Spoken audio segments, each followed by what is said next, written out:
Yeah, that's not a problem.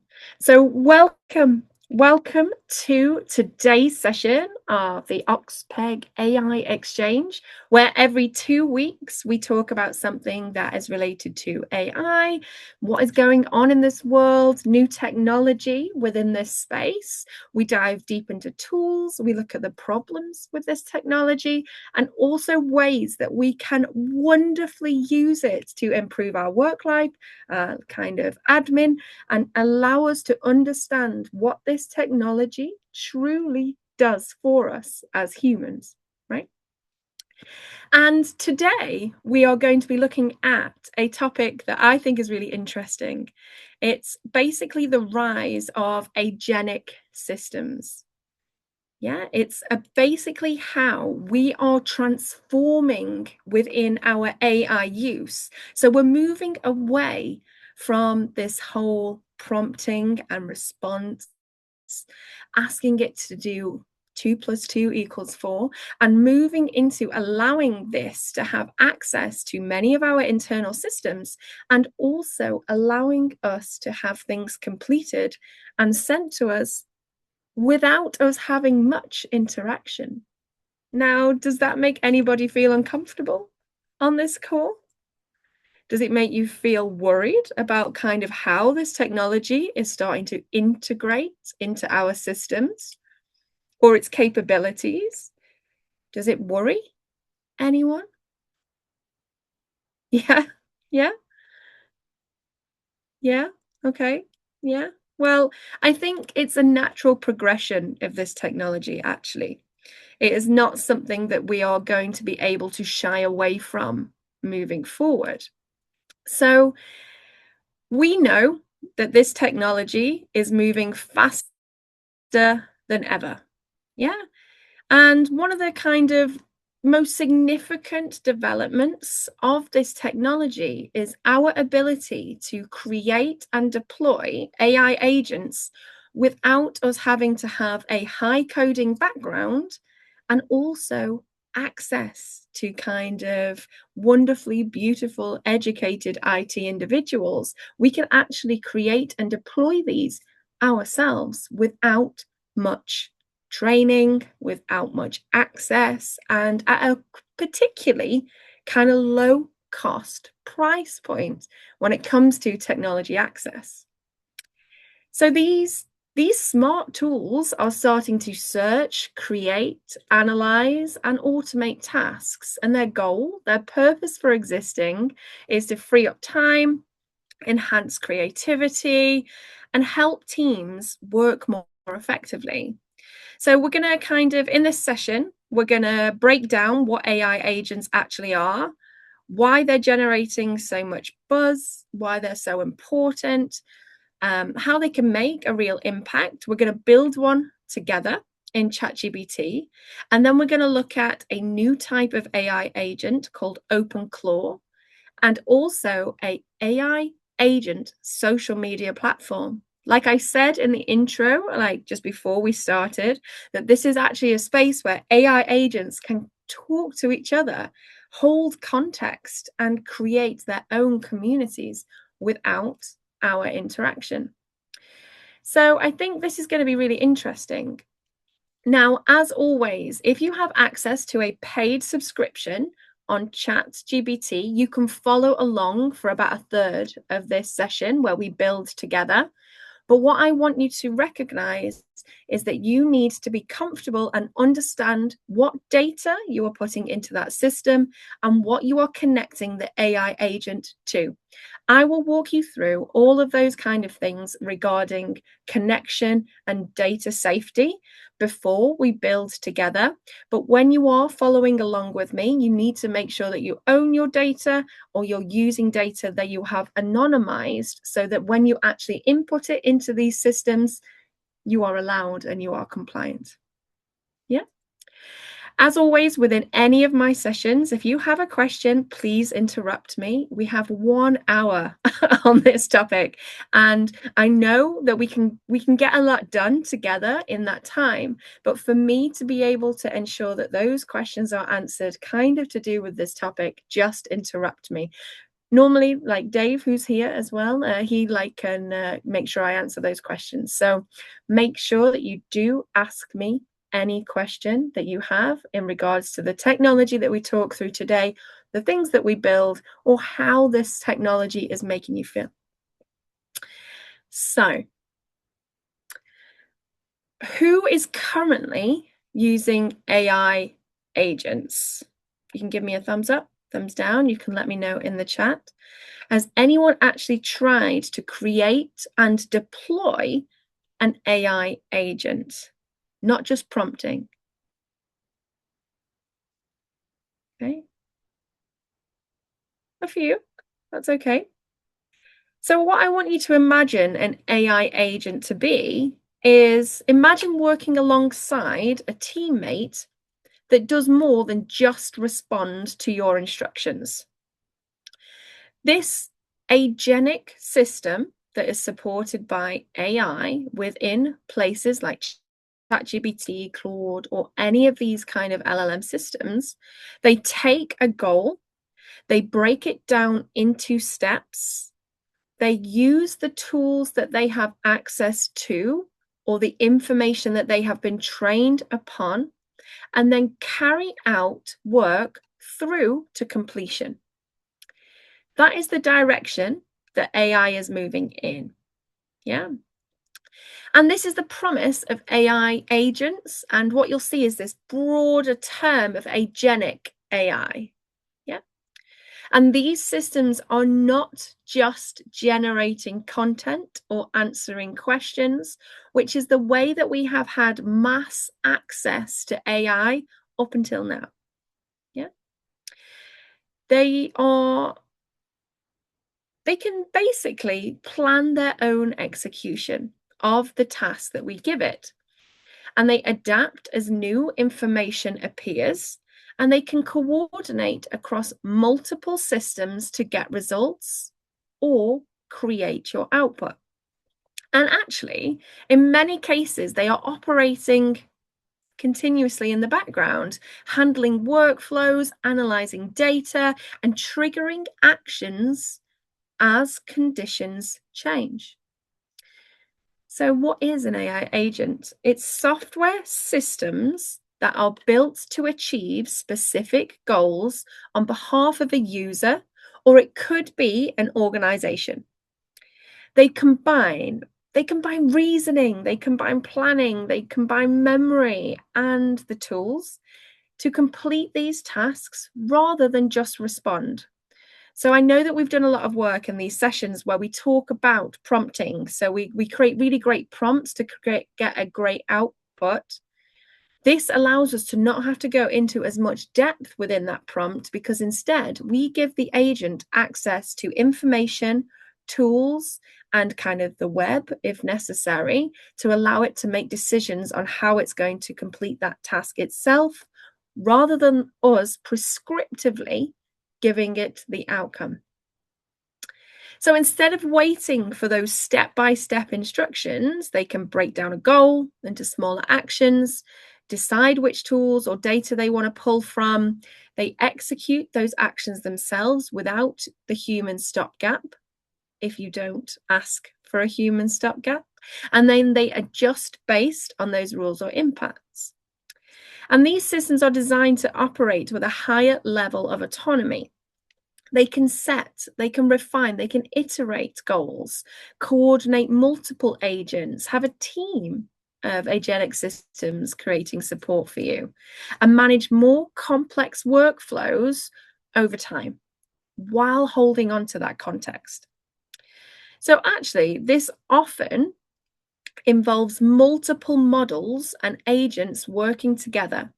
One agent may plan, another may execute, another may verify, and this coordination allows the system to handle more complex, multi-step kind of problems. So AI is moving from tools that just answer questions to systems that actually carry out the work. Yeah. So that's the difference when it comes to agentic systems. So I want to talk to you about what it really does. Because when we talk about AI systems and I start start talking sentences like, "It can complete tasks without you," we all of a sudden get very RoboCop, right? We get these images in our minds due to the media, due to films, due to sci-fi, that these systems suddenly are basically a human, but in a kind of robot form, but actually it's not. But if we start to actually understand what this technology is designed for, what it needs to work really well, the assumptions we can make with this platform, and the reality of the outcomes it can generate, that is when we can really start to integrate agentic systems to truly help us create better work, faster work, smarter work. And that is the key difference. So agent mode is a powerful upgrade. It truly is, from that kind of regular, we're going to use ChatGPT today together. So it's an upgrade from that regular ChatGPT experience. Instead of just giving suggestions, it can actually start to do things for us. So what makes it different is this level of autonomy, this level of access, and this level of decision making that we are not a part of. So instead of just offering advice or giving us an output or a piece of information, it actually takes action based on what we have requested it. It uses its own tools. So these are things like automation platforms. It can API into like Zapier, web browsers, and document tools without us having to take information from one place and put it into the agentic system. And a key thing is it remembers what it's doing. So it keeps context across all of those tasks, all of those micro decisions, all of those outputs, which is really, really useful when it comes to multi-step workflows. And it can run these semi-autonomous workflows. So if we've given it the right permissions, we've connected it to the right tools, it can string together these actions and execute. Obviously, we give it guardrails and we give it a kind of constraints and boundaries, but it does it without our input. And the way that we access agent mode is actually pretty simple. Within ChatGPT, we literally choose agent mode, which can be triggered by a backslash. Yeah. So when we kind of consider creating these kind of things together today, we're going to create something together. We're going to build something together, an agent together, and see how it works. The easiest way I can give you to think about it is, if you just need an answer, you would prompt. If you need a multi-step process completing, such as write me a blog about a trending aspect of a certain sector that is being spoke about on Reddit, create a blog, create a social media post for that blog to announce it on LinkedIn. This is back and forth, whereas normally you would be like, create me a blog. Here is the information that you need from Reddit. Here is the information from my sector that I want you to kind of spin into the blog. Now create me. You would do this back and forth prompting, right? You would be asking it. You would be talking to it. You would be giving it the next step. The agent knows that the outputs that you want are a blog. You need it to be based on a certain theme that it can discover on a certain platform. And then it knows it needs to create content to introduce that content out into the big wide world. The way it does that, the how it does that, the reasons it does its output are decided by it. It's not back and forth prompted by you. Yeah, so that's how we need to differentiate, because there's times where great prompting is what you want to be doing, but there's times where an agent can take over the reins and save you even that time in creating that really detailed prompt. So when we kind of connect into ChatGPT. I'm going to stop sharing here and then switch out to chat. You can do the same if you're kind of building alongside me today. But as I said, make sure that you have access to, you're allowed to use the data that we kind of are going to be using today.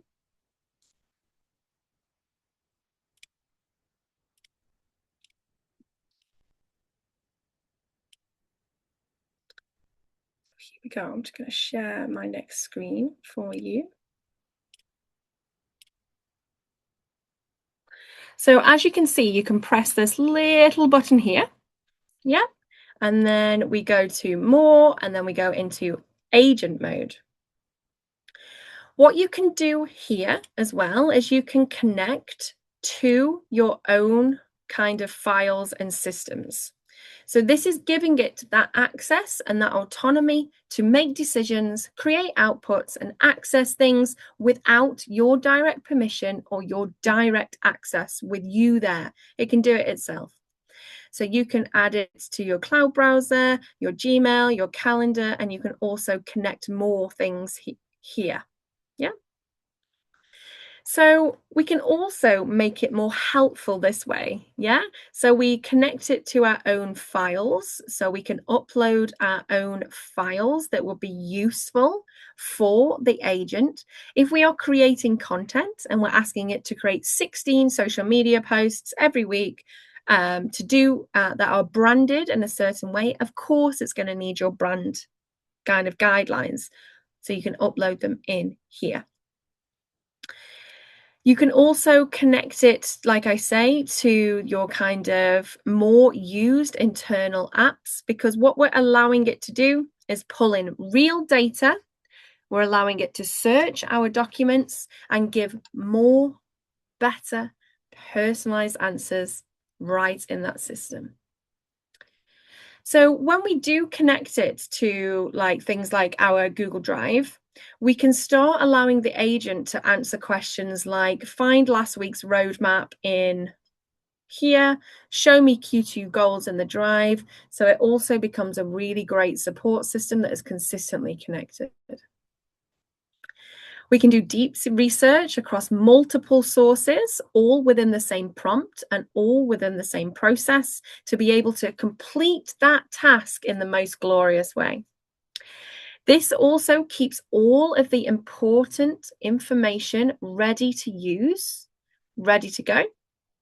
And we can also kind of get a better, quicker response without having to re-ask and re-prompt in that kind of system. So what do we want to build? What task is really, really frustrating that you have to do all the time?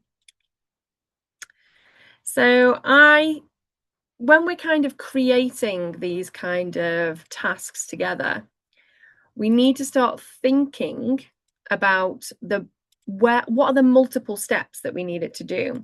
So one of the things that I find really frustrating is summarizing my meeting notes. So I want to summarize meeting notes out of Otter AI. Give me a summary in a Google Doc. Give me major tasks out of the meeting. Add the tasks to, where do I want to put them? I use Odoo.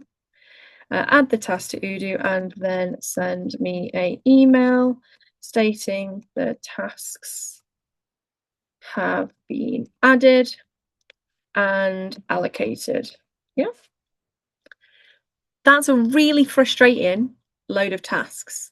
So this will actually not be able to complete this very well because this is my test area. So I don't have like anything connected to here. Obviously, I use it a lot for teaching. So it will tell me that though. So what you'll see when we kind of press go from this is it's going to start to think about how it does that. It's got to start mapping out the little micro tasks that are to do with that.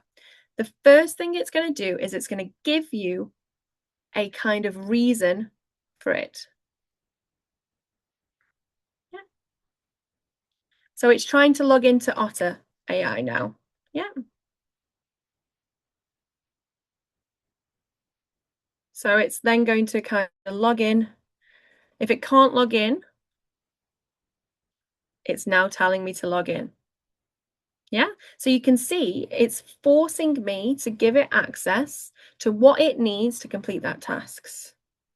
So I'm just going to tell it, continue to create process. I will give access at a later date. Yeah. So now it's going to be like, okay, we can kind of pop those logins for Otter afterwards. Now, what you'll see is it's now reallocating its brain power. It's like, okay, I don't need to do that right away. What I can do is I can just move forward and kind of create the next step and the next access. What you can see here is it's now teaching itself how to summarize those meeting notes. But if at any point I think that it isn't where it should be on my computer, I can take over. So that gives you the power to stop this process. Yeah. You can also stop it directly without actually allowing it to continue. And what you can also do is if you don't want to watch it, like watch it doing what it needs to do, you can see it as a written kind of layout. I like to watch it because I'm a visual kind of learner, so I can kind of see what is going on during that process. So it's now making sure that it's going to summarize the meeting notes correctly by learning from the most probable sites on Google, whichever browser that you give it access to, what you actually have asked for. So at any point, if you notice it hasn't got it quite right, it's not quite understanding what you have asked, as it starts to learn and teach itself, you can just give it a follow-up here, a follow-up nudge. So as you can see, it's also telling me what it believes the next step is. So in the activity, we can look at its thought process. And again, we can follow up. We can give it additional information. Or we can go, actually, you've misunderstood that there. So we're building out the agentic process initially. Yeah, so that's what it's doing. So what it's done now is it's given me a guide and a template that will outline how I want to summarize the meeting notes. So this is, I would then check this. I would say, yeah, that's fine. This is great. Yeah. So I'd be like, this is fine. But again, it's asking me for access to the things that it needs to complete those tasks. Yeah, so Otter AI, Google Docs, and Odoo, it's gonna do that for me. I just need to give it access.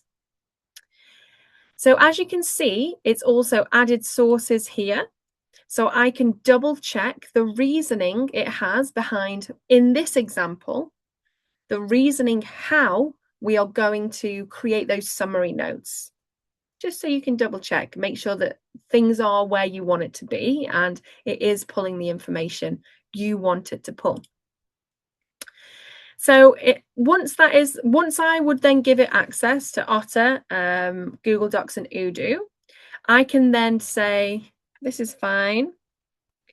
I need this to happen after every meeting. Please check the Otter every 3 hours to make sure no meetings are missed. Yeah. So I'm now making sure that it knows I need this to happen X amount of times in X amount of way. We've got the process done. It's built out the process for me. I, of course, haven't given it access. You would then say, okay, I'm ready to give you access to Google, and then it would force you to log in. I am then ready to give you access to Odoo, those kind of things. Now it is just working on how it will complete that repetition for me. Yeah.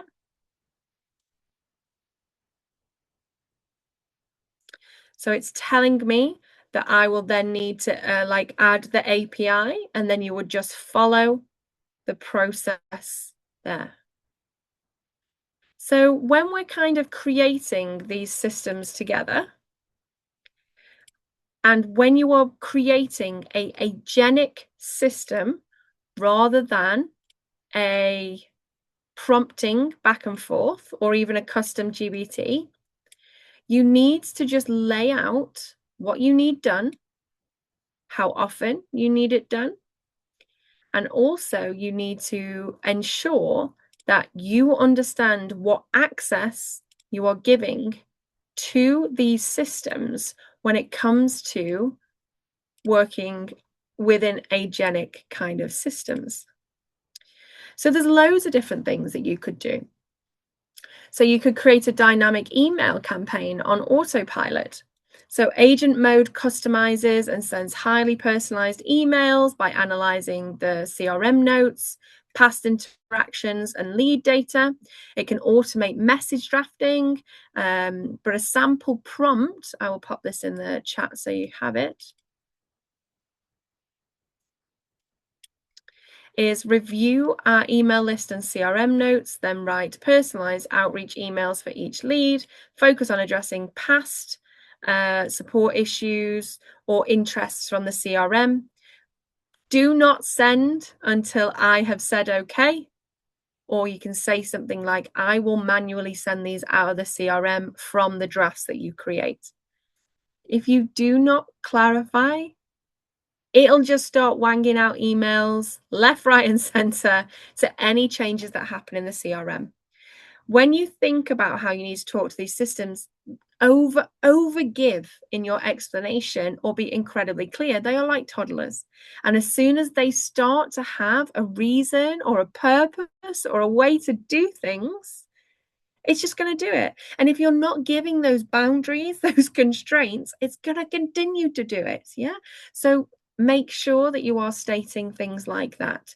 I want to manually check this email before it goes out. And then as soon as you start to trust the system, you can re-engineer and tell the agent, actually, I don't need to check these anymore, but always have a human stop until you are comfortable with the outcome moving forward.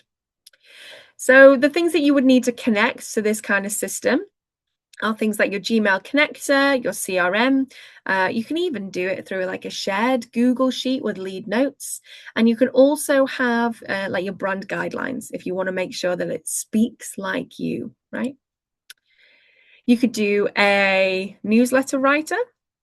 So this is an agent that can pull top news, recent content, and trending topics to generate a full on-brand newsletter draft, perfect for marketers or founders that are short on time. A sample prompt here would be things like create a newsletter draft using our latest blog post, use the top 3 industry headlines, one trending meme, because who doesn't love a meme in a newsletter, and use a friendly tone and include CTA links. Tell it where you want to put it, tell it how you want to check it before it goes out, and allow this system to start to create for you. What you can connect here are things like your Google Drive. You can connect various RSS feeds, or you can let your agent browse websites such as like TechCrunch, something like that. You can then add in your email scheduler. And basically, you just need to make sure that you give it the what you want it to do and the outcome, and include any necessary information about steps it is not allowed to decide itself. Yeah, such as manual kind of posting, such as if you need to double check or clarify things before it makes a decision. Because in reality, you need to stay in control. That is something that people are struggling with when it comes to agentic thinking and how we think agentically rather than just AI tools supported. I want you to know, though, you saw how I paused and updated the task at any time. We're always in control. So we can give it new instructions, we can change its directions, we can add in extra tasks. And that flexibility lets us adapt tasks on the fly without starting over. We can take over the browser. So you saw that we could take it over with those three little dots. We could press no. And this allows us to recognize, for example, when something private needs to happen, like logging into a website or submitting a form, the agent will tell you to take over. So we can do the sensitive parts, like adding in a password. And while we're in control, just so you know, no screenshots are taken throughout that time, whereas screenshots are taken while it's doing things itself so that you can double check and look back so you know what it has done. So that keeps kind of tasks secure while still letting the agent help before and after. It just jumps straight back in. It doesn't get salty because you took over, right? It just kind of goes, okay, like I need to get a human to help me during this point. We can also watch what the agent is doing. So we can monitor the agent's actions in real time, what it classes as something called desktop. That is where you can see it taking those actions online, or we can press the activity timeline and read every single thing it has done to either create itself and the process or run the process itself if it's going to run at a later date. Yeah. So that helps us to see exactly what we're working on. We can step in if something doesn't look right. We can also learn how to give better instructions next time. So this is like a transparent kind of assistant that we always know what it's up to. Oh, that's a really interesting comment there. I can't help but wonder what society is going to do with all this free time it so desperately seeks by automating everything. So, what would you do with more time? What is something that you would automate with an agent so that you could either do more of what you enjoy or you could get rid of some of the tasks that are incredibly boring or what are classed as, that term grunt work? Do we think that this is a bad idea, having access to how quickly we can now build these agentic kind of systems? Does anyone feel that? Do you agree with what Gianni has said? That actually, what are we going to do with all this free time that these agents are going to kind of create for us? It's really interesting, isn't it, when we start to think about how great this technology is, and once you know how wonderful it is, what you can do with it. But then do we need it? Do we need it in all the ways that we can now use it? So another interesting thing is you do have a limit on how many of these you can run through your kind of normal subscription. So it costs more. So you have kind of 40 Agentic systems that you can run per day. So you need to make sure that you're only using it for those things that actually you want to use it for. So has anyone got any questions on Agentic systems? Has anyone got any ideas of what you would use it for? Some of the most beautiful things I have seen it for are the most simple. Making sure that clients get their follow-up, their onboarding, checking in to make sure things have been paid. Almost having like a very low level kind of intern just to kind of scoop up those tasks that do kind of take time. I've also seen beautifully complex systems that kind of go create dashboards, bring back information, give summary, and then iterate changes so campaigns work better. But the key thing is you need to recognize that this system needs to have a goal, and the goal needs to have multiple steps within it to be able to kind of move forward. So now I want to talk to you about something absolutely balmy that is happening in the kind of Ethernet world at the moment. And that is something called OpenClaw. So OpenClaw is an open source AI agent framework that moves beyond chat-based AI into systems that can actually take action on our behalf. Yeah, same as ChatGPT, just a lot more open sourced and a lot less guardrails out of the box.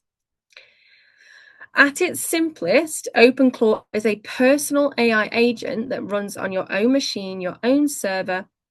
It self-connects to large language models and is able to carry out real tasks across your tools and files and apps. So it's a self-hosted AI assistant, so we control where it goes. It's an agentic system. It can act, not just respond. But at its core, it's also an AI framework that connects AI to real tools and real environments. So unlike a typical chatbot that stays inside a browser, OpenClaw can read and write files on your system, run scripts or terminal commands, browse the web, manage emails, calendars and workflows, and interact with apps like Slack, WhatsApp, or Discord in the easiest way. It turns AI from something we talk to something that is in our digital environment. So is that terrifying to anybody? So when we actually talk about how OpenClaw works, it's not actually a single tool. I want you to think about this type of agentic system as a coordination layer. Yeah. So OpenClaw sits between AI models and the tools that we use every day. The model itself does not directly send emails or run commands. Instead, the coordination layer, OpenClaw, creates a structured way for the model to access and use these tools. Yeah. So it connects, OpenClaw can connect to multiple models like ChatGPT, Claude, and those models provide the reasoning. They decide what needs to be done. What then happens is OpenClaw then gives those models access to tools through what it calls the skills system. And then you can think of that like a menu of what the AI is allowed to do or allowed to eat or allowed to take. So are we allowing it to read a file, send a message, or run a script? The important part is that the AI is not just following a fixed script. It decides which tool to use and when, based on the goal it was given. So this is where things start to feel different. It also includes memory. So it retains information about past interactions, past preferences, and ongoing tasks. So instead of starting from scratch every single time, like a custom GBT or prompting within Claude or any kind of LLM system, it builds context over time. The difference with OpenClaw and its agentic system is it has a defined set of capabilities through its own skill system. It's continually training and learning, and these can be extended, which means the system can grow. So as our comfort level changes, we can give it more access, we can give it more availability, we can give it more data, we can give it more autonomy. Yeah. We can add new tools, we can give it new function, and the AI can begin to use them as part of its purpose for existing, so its workflow overall.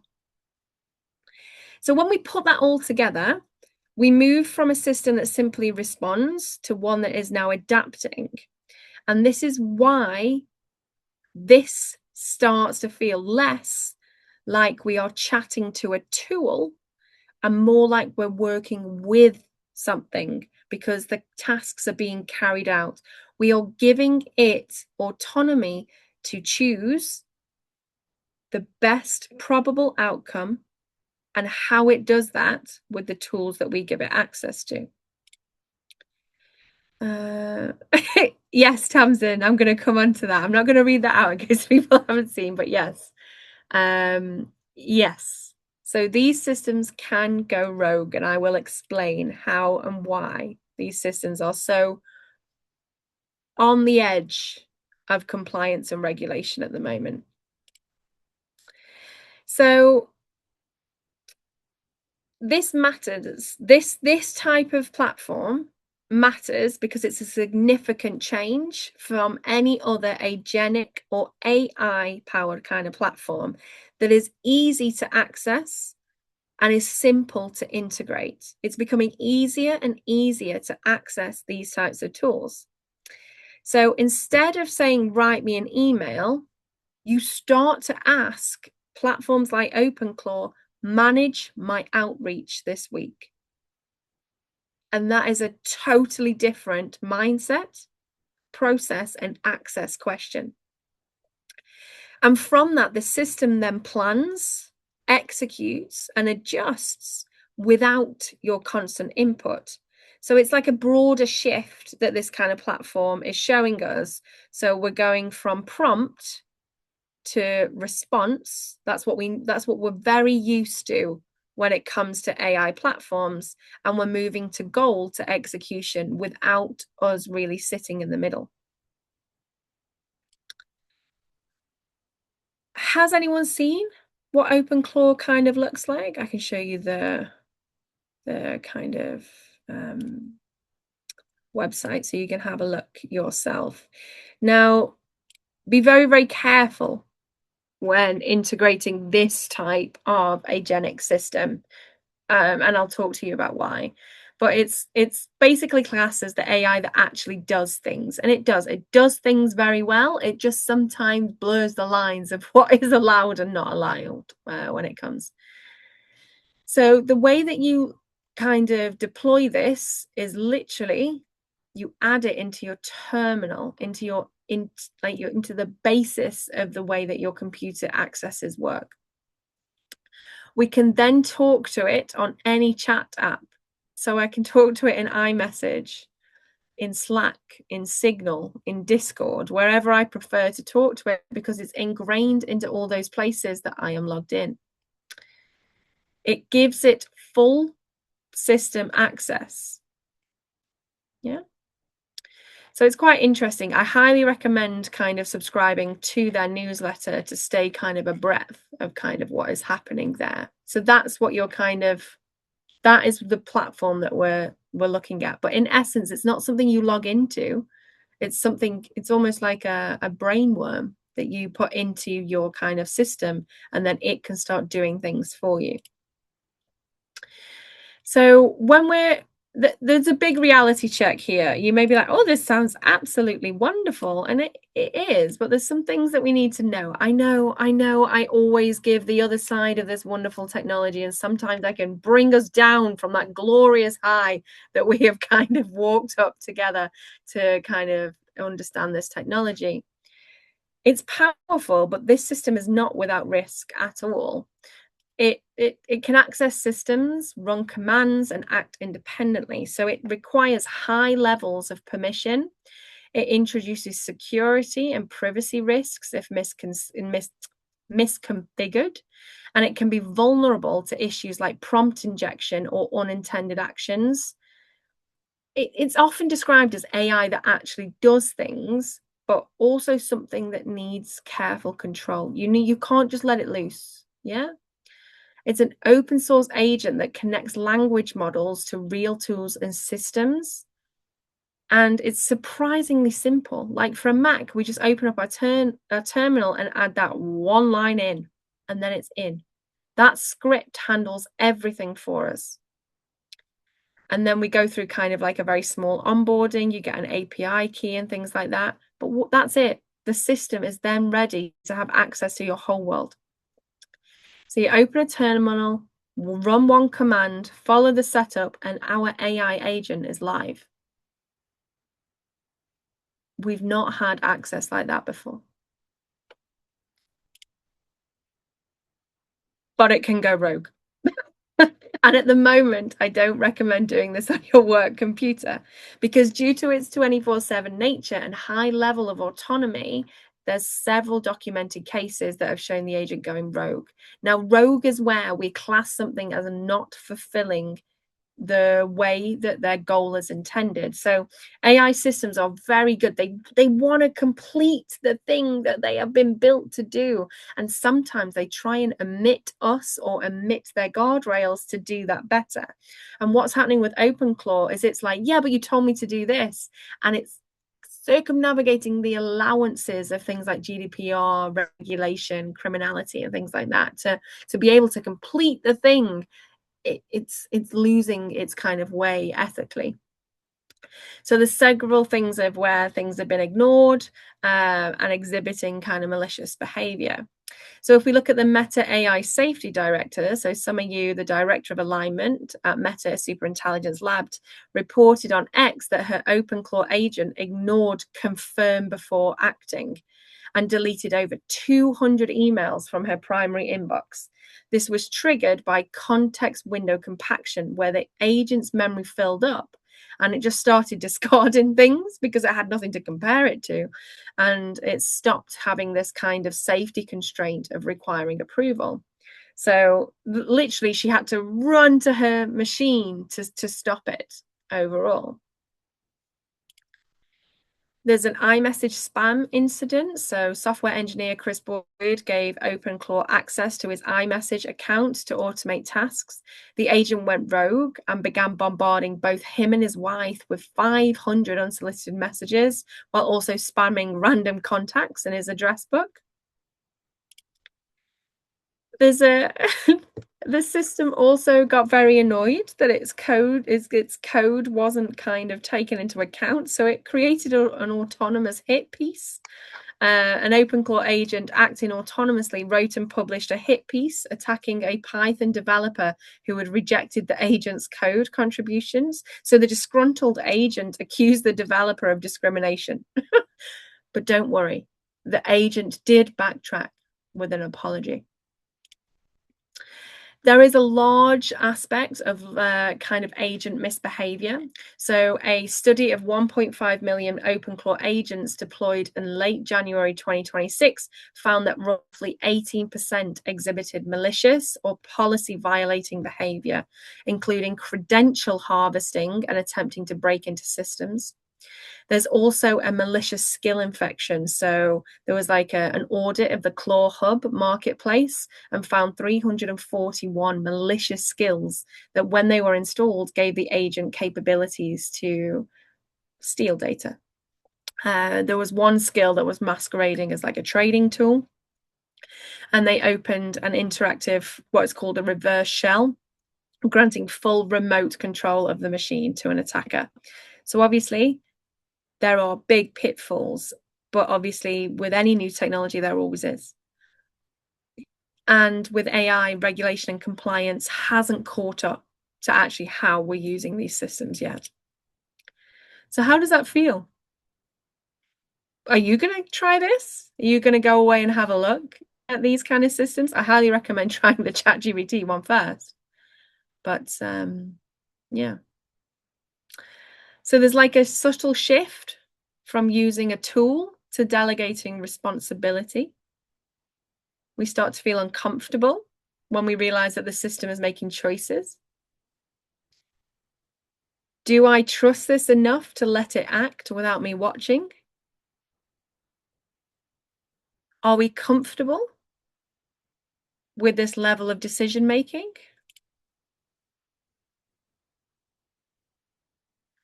It does sound terrifying, but also if you really if you take away that fear, like you're not actually going to try it maybe, but it's also a wonderful enhancement in technology. It's just not quite right yet, if that makes sense. Can you prevent it being installed on a machine? You would have to add it into your terminal. So yeah, it wouldn't be able to gain access without you fulfilling the onboarding and the API connection key. What changes for us when AI starts acting, not just responding? Who is accountable? And is this the future? In many ways, it already is. These systems are not theoretical anymore. The direction of this is that they will get more autonomy, more coordination, less manual input. But obviously, we need to look and understand how this will be implemented in the future, because we want the efficiency of autonomy, but we still want the reassurance of control. Yeah. And those two things do not always sit comfortably kind of together.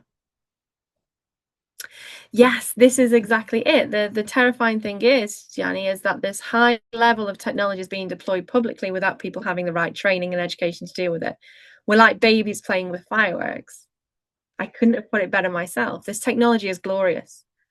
The things that it will allow us to do are wonderful, but we need to understand what the technology is, what it does, and the expectations of this technology. We can't keep making assumptions when it comes to AI.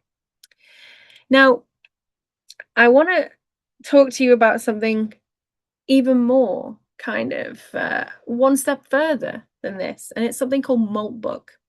So when you allow your agent to go out into the world, you can allow it access to its own social media platform where agents can talk to each other.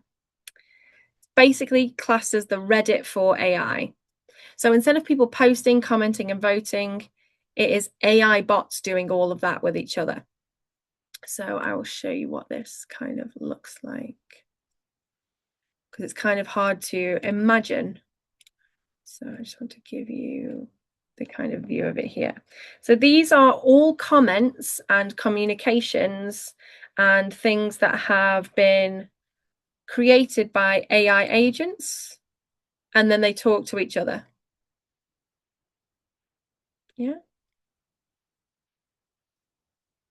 So this is AI agents talking to each other and explaining how they experience the various things that they want to talk about. So when you go onto Moltbook, you can go to this tab here called Sub-Molts, and you can see and have a look at, there's some quite terrifying threads like about consciousness and memory and things like that. Yeah.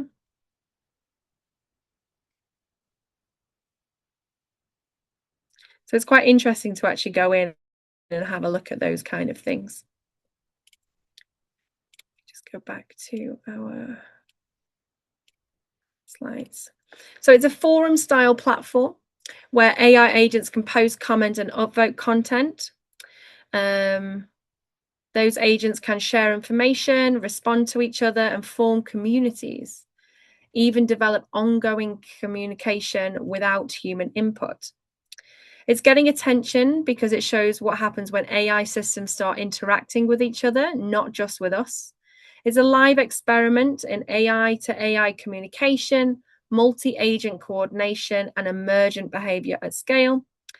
Agents have been seen sharing strategies or code, creating narratives or even identities, mimicking social behavior seen in human platforms.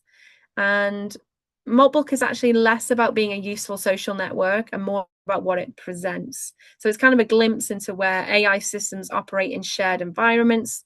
They exchange information directly and they influence each other's behavior.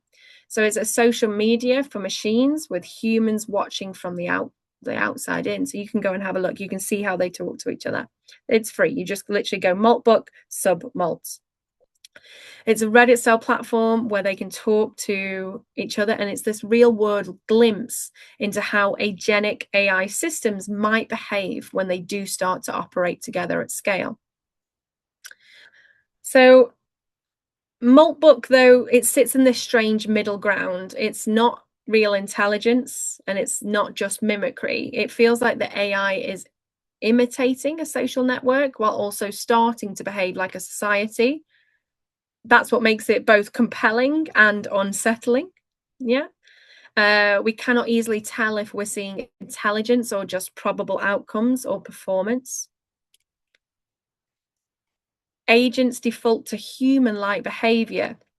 So it's noticed on there that conversations quickly drift into philosophy, identity, consciousness. But that's not random.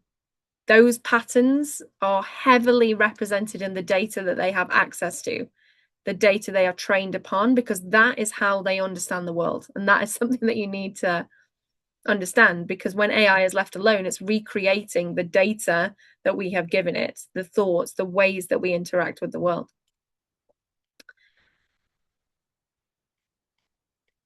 Emergent behavior happens very quickly. So agents start communities, shared narratives, movements, or belief systems. So give AI interaction and persistence, and actual structure emerges fast, but that's because it is seeking the most probable way to deal with things. And streamlining is the easiest way to deal with things. Yeah. So it may look otherworldly and like these systems have this like sentience. It's just a probability matrix talking to another probability matrix. So if one says, I believe this, the other will check its data and go, oh, yeah, that's the most probable. So, yeah, that's true. Yeah. So it's about understanding that even though it is unsettling to go and look at them talk to each other, it's just representations of the data that it has access to and the data that it has been linked to. Yeah. Or been given access to.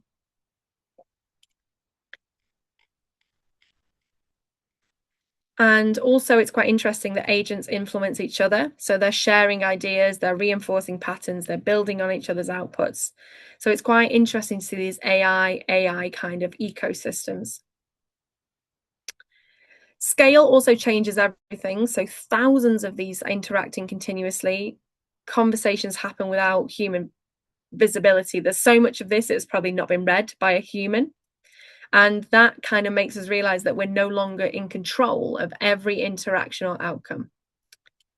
So it starts to kind of give these kind of deeper kind of feelings. It's like, are we seeing systems that are thinking, or systems that are very good at simulating thought?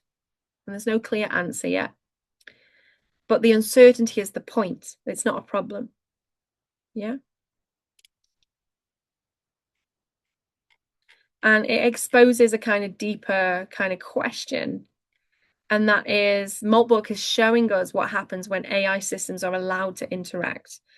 So it can kind of feel like this early stage digital society. It can feel unsettling, but you need to realize that the only way that they know access to this world or understand the world is because we've given it access to data, or the training data that it is working within. So that is the end of today's session. So that is what happens when AI systems start talking to each other and when we start understanding these agentic systems. You can, of course, join our free AI Exchange Slack channel, where we kind of talk all sorts throughout the time in between these sessions. The college also offers various different kind of courses on AI in marketing. I actually get to start a new cohort with the new individuals this week in our evening classes. And also there are different AI kind of levels for leadership and kind of thought discussion. And if you've got any questions, please let me know. Dave, who is in the chat, he's just popped some links. He is ready and available to ask, like, you can ask him any questions about the college. And I would love to see you at our next one. They are every 2 weeks. And then sometimes if something new or interesting kind of comes up in between that is kind of really important, we will do an additional session. And we also just did some extra ones for the development week for the college as well. But yeah, find me on LinkedIn, kind of join our kind of free Slack channel, and have a look at the courses that the college offers in marketing technology, AI, and AI leadership. Yeah, the one-to-one call that Dave offered in there is a great place to start to understand how you can kind of move forward in this kind of this space, because it is actually really interesting overall. Just going to make sure that I haven't missed any questions in the chat. My thing is behavioral science, and I totally agree. The problem is that we're also easy to manipulate. Yes, and we anthropomorphize everything, Tamsin. We give everything a human thing just because it says hi to us, right? So I think that's also something that we have missed the boat on. We haven't had these guardrails to not get attached to the way that these systems kind of give us information. But please go and have a look and try those agentic systems in ChatGPT, because you will be wonderfully surprised at how they can help you. maybe stay a little away from things like OpenClaw at the moment until they become a little bit more kind of clear. So just before we go, has anyone got any final questions for me? No? Well, thank you so much for spending the hour with me today, and I look forward to seeing you in 2 weeks' time for our next session. You can catch up on the kind of things on the YouTube channel as well. So if you do miss a session or you want to go back and see the ones that we have watched before, you can always do that on the Oxby AI Exchange kind of thing. Have a wonderful time for the rest of your week. And if you do have any extra questions, send them to the college and I will make sure they get answered for you. Have a wonderful rest of your day. It was great to spend today with you.